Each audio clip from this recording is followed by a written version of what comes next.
안녕하십니까? 택시를 요약하는 요약택입니다. 오늘은 기아 EV6 사륜 GT라인 전기차 택시를 2년 운행한 후기를 나누고자 합니다. 저는 전기차 택시를 구입하려고 마음먹은 이후 어쩐지 강렬한 후면 인상과 전체적으로 미래적인 디자인의 이미지 때문에 아이오닉은 고려도 하지 않고 EV6를 선택하게 되었습니다. 2021년 겨울부터 LPG의 가격이 천정부지로 오르기 시작했습니다. 저의 예상으로는 1,000원대를 넘어설 것 같았고 대책은 부재가 해제되는 전기차를 구입하는 것이었습니다. 차량 할부나 LPG 연료비나 비슷하고 충전비는 매우 싸므로 휴무 없이 전기차 택시를 운행하는 것이 답이라고 생각하였습니다. 영업사원을 닥달하여 2022년 2월 취소차에 당첨되어 EV6를 인수하였습니다.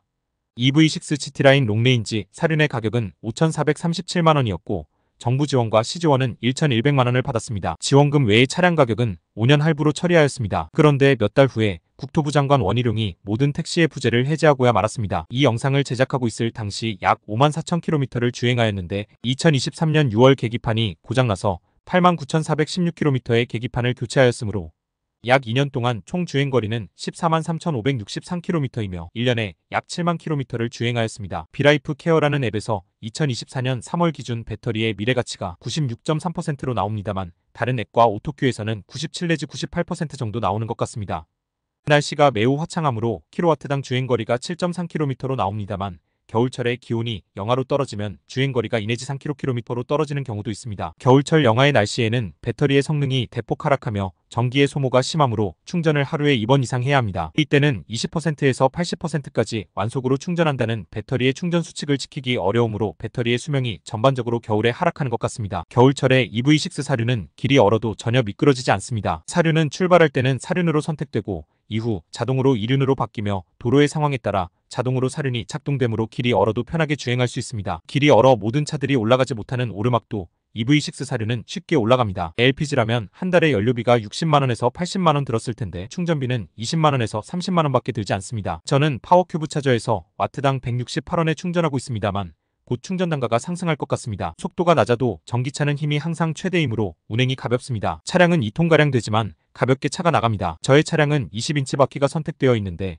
전기차 전용 타이어는 꽤 비싸서 부담이 됩니다. 최근 1년간은 15만원짜리 일반 중국산 타이어를 장착하고 있는데 문제는 없는 것 같습니다. EV6의 의자는 스폰지가 젤 형태라서 너무 힘이 없습니다. 그래서 손님이 집중적으로 앉는 자리는 푹 꺼집니다. 기아에 여러 번 항의했지만 탈거한 후에 스폰지를 점검해보아도 이상이 없다고만 합니다. K7 택시의 의자는 스폰지가 좀 더 딱딱하여 힘이 있으므로 꺼지지 않습니다. 이전에 운행했던 K7 택시의 문과 접촉하는 뒷도어 고무는 한 번도 이탈한 적이 없지만 EV6의 뒷도어 고무는 수시로 벗겨집니다. 양면 테이프로 고정해도 최근에 벗겨진 적이 있습니다. 고장 이야기에 앞서 보증수리 기간을 보면 1년에 7만을 주행하는 택시의 입장에서는 보증기간이 너무 짧습니다. EV6를 구입한 지 1년이 안 돼 차체 및 일반 부품의 보증기간이 끝나며 2년이 지나면 엔진 및 동력 전달 부품의 보증기간이 끝나버립니다. 이후에는 수리비 폭탄이 기다립니다. 5만 킬로 정도를 주행했을 때 통합충전 제어 장치가 고장이 났고 다행스럽게 보증기간 내이었으므로 200만원의 수리비를 아낄 수 있었죠.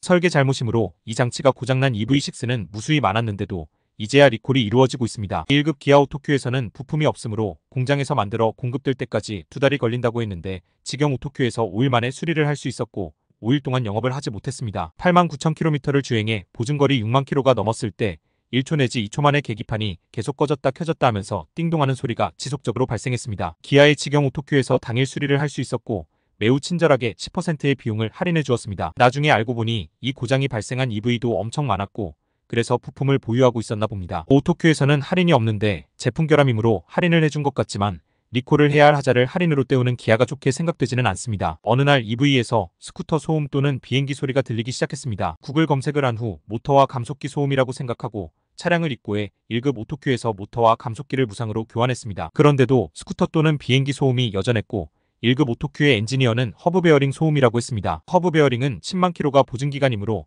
85만원의 수리비가 청구된다고 합니다. 그거 참 운이 없게도 국내 차량 중 EV6만 허브 베어링과 차축이 붙어 있다고 합니다. 따라서 허브 베어링을 교체하려면 드라이브 샤프트라고 불리우는 차축까지 함께 교체해야 하므로 비용이 비쌉니다. 오토큐에서는 진단을 잘못한 것과 상관없이 만약 소음이 없어지지 않으면 앞쪽 허브 베어링도 갈아야 한다고 하며 또 비용이 발생한다고 합니다. 기아는 자동차를 생산 판매만 할 뿐이고 개인이 오토큐에 간판을 걸고 기아와 상관없이 수리를 할 뿐입니다. 따라서 소비자와 분쟁이 자주 생깁니다. 기아에서 직영하는 오토큐는 매우 보기 힘듭니다. 고장이 발생할 때마다 열이 받고 EV를 팔고 싶지만 국내 중고 판매보다 수출 가격이 더 높아 수출업자에게 넘길 수밖에 없지만 최근에 수출 가격이 대폭 하락했다네요. 그리고 수출을 할 경우 5년 미만이면 보조금을 토해내야 합니다. 서울시에 따르면 전기차를 다른 지역에 팔 경우에도 2년 이내라면 보조금을 반환해야 합니다. 오늘의 요약입니다. 병이 안 걸리는 사람 없고 고장나지 않는 차 없습니다. 전기차도 고장이 잦으며 수리비가 비쌉니다. 그렇다고 차를 팔기도 어렵습니다. 택시는 가장 보급이 많이 돼서 부품을 구하기 쉽고 수리비가 저렴한 차량을 선택하는 것이 정답이라는 것을 깨달았습니다. 전기차 택시를 구입하고자 하시는 분들은 참고하시기 바랍니다. 감사합니다. 도움이 되셨다면 구독과 좋아요를 부탁드립니다.